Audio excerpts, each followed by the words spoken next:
10 whistles చేసుకోవాలి. బాగా start చేస్తున్నాను. మనము జీరికాయ, మెంతు, ధనియాలు, పచ్చిమిరపకాయలు, తెల్లగడ్డ, ఎర్రగడ్డ, టమోటా, తర్వాత కొత్తిమీర, కరివేపాకు, పసుపు, కారం, సాంబార్ పొడి అన్నీ ఇందులో వేసుకొని లైట్గా ఫ్రై చేసి దాంట్లో ఇవి కొంచెం ఉలవలు కూడా వేసుకొని మిక్సీ పట్టుకోవాలి. కొంచెం టెంకాయ వేయాలి. వేసినాను కదా, నేను ఉలవ కట్ట చాలు నేను ఫ్రిడ్జ్లో పెట్టున్నాను. దీంట్లో అదేసి మసాజ్ చేస్తాను. పసుపు, సాంబార్ పొడి ఇది కంపల్సరీ.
ఈ పేస్ట్ వేసుకోవాలి.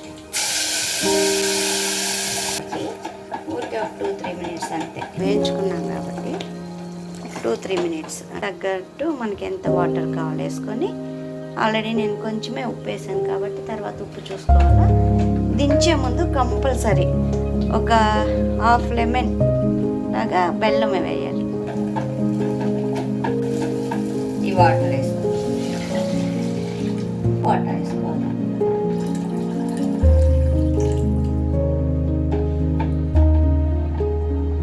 కారము అవన్నీ కరెక్ట్గా సరిపోయాయండి.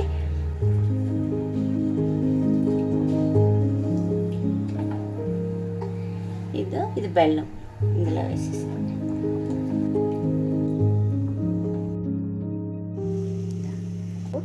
కొంచెం మరగనిద్దాం.